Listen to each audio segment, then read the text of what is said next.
வணக்கம் மக்களே, welcome to another episode of இதெல்லாம் ஒரு படமா.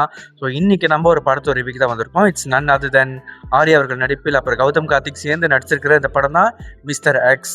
ஸோ இந்த 2023 இந்த படத்தை எடுத்து வச்சு ரிலீஸ் பண்ணாமல் ரொம்ப நாள் கழிச்சு வந்திருக்கு. ஸோ இந்த படம் ரெலவென்ஸாக இருக்குமா இப்போ உள்ள காலத்துக்கு தெரியல.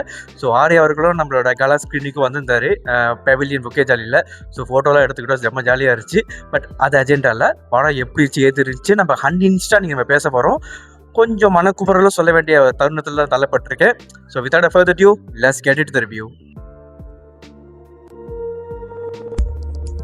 ரோஸ்டா ரிவ்யூவா? படம் நல்லா இருக்கா இல்லையா? டிஸ்கஷனா? இதெல்லாம் ஒரு படமா? ஓகே, பேசிக்காக மிஸ்டர் எக்ஸோட படத்தோட கதை பார்த்துக்கிட்டிங்கன்னா ஃபேலி ரொம்ப சிம்பிள் தான். அதாவது அந்த கதையோட நாயகன் ஆர்யா அவர்கள் வந்துட்டு ஒரு ரா ஏஜென்ட்டாக இருக்காரு. ஸோ அப்பப்போ இந்த சிறு சிறு மிஷின்ஸ்லாம் செஞ்சுட்டு இருக்காரு. பட் அந்த சின்ன சின்ன மிஷின் வந்துட்டு அவருக்கு ஒரு பெரிய ஒரு அதிருப்தி தரல. திருப்தி தராமல் ரொம்ப அதிருப்தி நிலையில் இருக்காரு. ஸோ அப்படி இருக்கிறப்போ திடீர்னு அவரோட ரா ஏஜென்ட்டோட பெரிய ஹெட்டான மஞ்சு வாரியர் வந்துட்டு ஒரு பெரிய டாஸ்க் கொடுக்குறாங்க. ஸோ இந்த டாஸ்க் லீட் பண்ணி பலவிதமான ரிஸ்க் ஃபேக்டரும் இருக்குது. அதையும் தாண்டி அந்த ரிஸ்க்கு முடிச்சாரா, அந்த ரிஸ்க்கு பின்னாடி எவ்வளோ பெரிய ஒரு ட்விஸ்ட் இருந்துச்சு, எத்தனை பின்னாடி ஒரு துரோகங்கள் இருந்துச்சு. இப்போ நான் பேசுறதே உங்களுக்கு புரியல, அப்படிதான் இருந்துச்சு படமும். எஸ், இதுதான் இந்த படத்தோட ஒரு சிம்பிள் லைன். ஆனால் சிம்பிள் லைன் பின்னாடி பலவிதமான இந்த ரா ஏஜென்ட் ஆகிய இந்த விவேகம் படம், அப்புறம் துரந்தர் படம், மிக்ஸ் பண்ண சில விஜயகாந்த் படம் தாண்டி இந்த படத்தில் சில ஒரு கதை இருக்குது. இந்த நியூக்ளியர் டிவைஸை ரிட்ரீவ் பண்ணி திரும்ப இந்தியாவுக்கு கொண்டு வரணும்.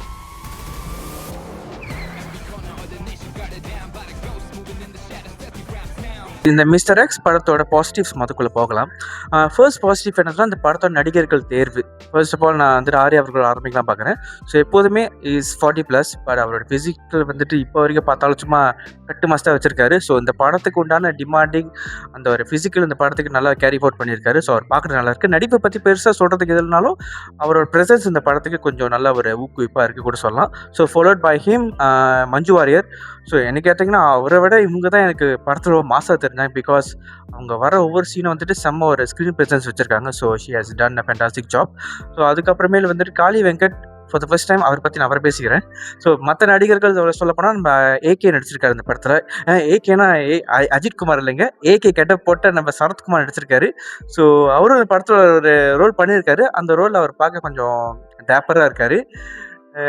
இவ்வளோ தூரம் நான் முடிக்கிறேன்னா இந்த பாசிட்டிவ்ஸ் இவ்வளோ தான் என்ன சொல்ல முடியும்னு நினைக்கலாம். பட் அது இல்லை, அதையும் தாண்டி சில பாசிட்டிவ் சொல்லணும்னா அந்த படத்தோட அந்த சினிமாட்டோகிராஃபி, டிஓபி வேலைகள் வந்துட்டு சில இடங்களில் வந்துட்டு பார்க்க நல்லாவே இருந்துச்சு கூட சொல்லலாம். பல இடங்கள் எப்படி இருக்கு கேட்டால் நான் அப்புறம் சொல்லிக்கிறேன். சில இடங்கள் நல்லா இருக்குது அப்படி சொல்லலாம். இந்த படத்தோட பேசிங் கேட்டிங்கன்னா பேசிங் வாஸ் ஃபைன் என்ன கேட்டிங்க. ஏன்னா அந்த படம் ஒரு மாதிரி போனாலும் சருன்னு போணுச்சு. ஸோ அது வரைக்கும் அந்த படத்தை பேசிங் வந்துட்டு ஒரு வெல் டிஃபைன்டான ஒரு பேசிங் தான். அடுத்த பாசிட்டிவ் என்னதுன்னா இந்த படத்தில் கௌதம் கார்த்திக்ங்கிறது ஒரு நல்ல நெகட்டிவ் ஷேட்டில் நல்லா ட்ரை பண்ணியிருக்காரு.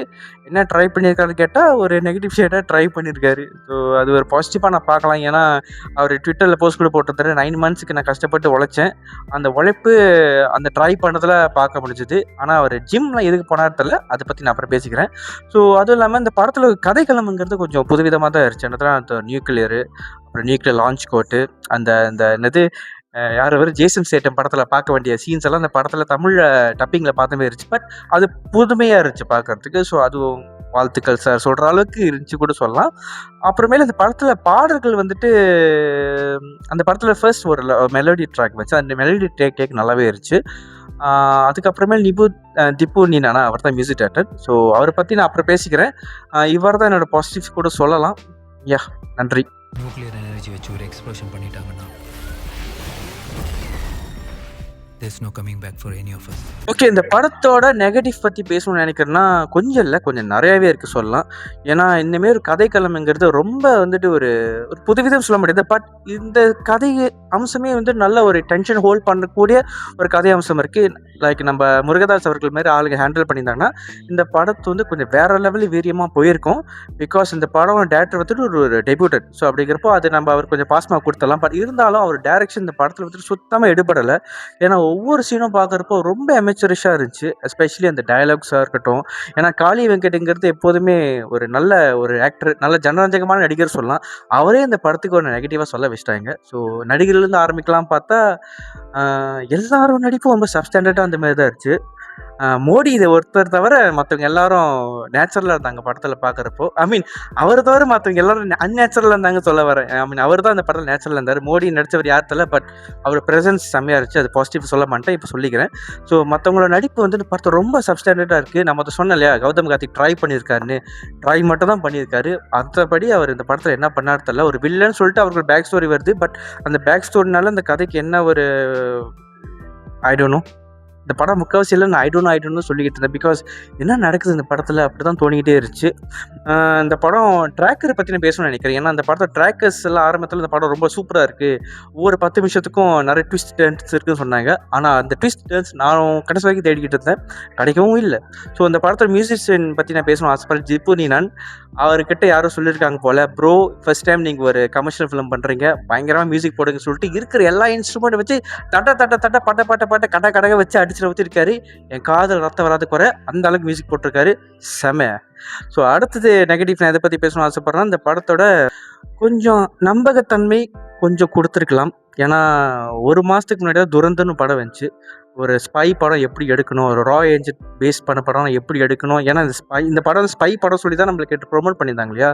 ஸோ அது எப்படியாச்சும் அந்த படத்தை பார்த்தாச்சும் இந்த படத்தை நம்ம ஸ்க்ராப் அவுட் பண்ணி அப்படியே தூக்கியிருக்கலாம். அது எதுவும் பண்ணாமல் இந்த படத்தை ரிலீஸ் பண்ணி நம்ம தலையை கட்டிட்டாங்க. அது ரொம்ப பாவமாக இருந்துச்சு பார்க்குறப்போ. ஏன்னா அந்த படத்தில் எல்லாரும் நல்லா உழைப்பு போட்டிருக்காங்க. ஆமாம், அந்த உழைப்பு போட்டதுக்காக உழைப்பு போட்ட ஏகே படமான என்னது விவேகமே நம்ம எப்படி பேசியிருந்தோம். ஸோ இந்த படத்தில் சும்மா விட்டுருப்போமா? ஏன்னா அந்த படம் பார்க்குறப்போ பலவிதமான படம் ஞாபகம் வந்துக்கிட்டே இருந்துச்சு. ஒரு படத்தில் பார்க்குறப்போ என்னோட விவேகம் படம் பார்க்குற மாதிரி இருக்குது, ஒரு பக்கம் துரந்தர் படம் பார்க்குற மாதிரி இருக்குது, ஒரு படம் பார்த்தா இப்படி பார்க்குற மாதிரி இருக்குது, அப்படி பார்க்குற மாதிரி சொல்லிட்டு ஆக மட்டும் இந்த படம் மிஸ்டர் எக்ஸ் படமாக பார்க்கல. ஏதோ ஒரு படத்தை நாங்கள் சும்மா எப்படி கோரிங் பண்ணி தான் பார்த்துக்கிட்டு இருந்தோம். ஸோ அந்தமாரி படம் கொஞ்சம் கலவையாக இருந்துச்சு. ஏன்னா டயலாக் ரைட்டிங்காக இருக்கட்டும், எடிட்டிங் பேட்டர்னாக இருக்கட்டும், everything was so substandard. So இந்த படம் எனக்கு ரொம்ப டிசப்பாயின்ட் ஆக்கிடுச்சால தான் நான் இந்தமாரி புலம்பிக்கிட்டு இருக்கேன். ரிவ்யூ பண்ணேன், புலம்பிகிட்டு இருக்கேன், அதான் சொல்ல முடியும். முக்கால்வாசி பார்க்க போனால் இந்த படத்துக்கு உண்டான பாசிட்டிவ்ஸ் நெகட்டிவ்ஸ் அண்ட் ரிவ்யூ கூட இவ்வளோ தான் சொல்ல முடியும். ஏன்னா அந்த படம் வந்து ரொம்ப டிசப்பாயின்ட் ஆக்கிருச்சு. ஸோ இந்த ரிவ்யூவில் நான் சொன்னது உங்களுக்கு ஏதாச்சும் உடம்பட்டுச்சுன்னா, இல்லை நீ சொன்னது நல்லா இல்லை செம்மையாக தான் இருக்குது சொன்னீங்கன்னா கீழே காமெண்ட் செக்ஷனில் சண்டை போட்டுக்கோங்க, பிரச்சனையே இல்லை. அதுக்கு முன்னாடி மேலே சப்ஸ்கிரைப் பட்டனை அமுத்திட்டு போங்க, அதுதான் எனக்கு மெயின். ஸோ இவ்வாறு தான் என்னோட ரிவ்யூ. பட் ரிவ்யூ முடிக்கிறதுக்கு முன்னாடி ஒரு விஷயம் நான் ஒன்று பார்த்தேன். படம் முடிக்கிறப்போ இந்த படத்துலையும் படம் முடிக்கிறப்போ பார்ட் 2க்கு உண்டான லீடு கொடுத்துருக்காங்க. ஆனால் ஒன்று, பார்ட் 2 வருமானு தெரில. ஆனால் நான் கண்டிப்பாக பார்ட் 2க்கு வரமாட்டேன். தேங்க்யூ. ரோஸ்டா? ரிவ்யூவா? படம் நல்லா இருக்கா இல்லையா? டிஸ்கஷனா? இதெல்லாம் ஒரு படமா?